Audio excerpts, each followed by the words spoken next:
Another day, another basketball stories na naman ang pagkikwentuhan natin. At ngayon nga, yung pag-uusapan natin ang balitang tama nga daw ang Lakers kay Jake LaRavia at ang balitang paggawa na ng Golden State Warriors ng blockbuster trade.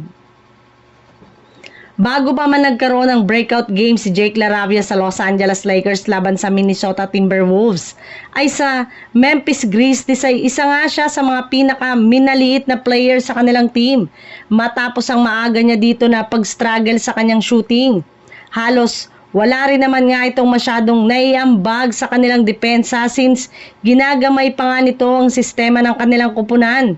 Subalit matapos nga ang ilang linggo na paglalaro niya sa Lakers ay tuluyan na nga nitong nakuha ang kanyang rhythm at pinatunayan na kayang-kaya niyang magkaroon ng napakalaking ambag sa Lakers. At isa nga sa mga hindi nawala ng kanyang tiwala ay ang kanyang superstar teammate na si LeBron James, kung saan sa isang interview pa nga nito noon ay pinaalala niya sa isang reporter na kabilang si Jake LaRavia sa mga manlalaro na kinuha niya ng nagdaang free agency. Kahit man nga parati itong nakakalimutan ng mga analyst ay hindi pa rin nga siya binabaliwala ni LeBron James dahil sa una pa lang ay alam na nito na may potential si Jake LaRavia bilang isang players at bilang shooter na kayang magtala ng malalaking puntos. Sa ibang balita naman, dahil nga sa pagkatalo ng Golden State Warriors sa kanilang huling dalawang game ngayon sa regular season, ay nangangamoy na nga na hindi sapat ang kanilang kasalukuyang lineup para magkampiyon ngayong taon.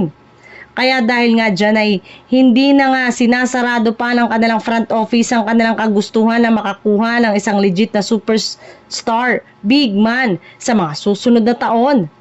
At kasama na nga sa mga pinagpipilian nila ngayon na bagong center ay sina Bam Adebayo mula sa Miami Heat.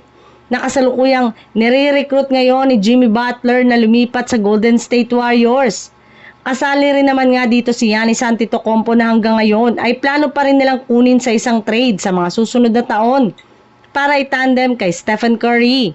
Alam nga po nila na binabalaka ni Giannis na umalis sa Bucks kapag hindi na naman sila nakapag-compete sa kampyonato kaya nakaabang pa rin sa kanya ang buong front office ng Warriors.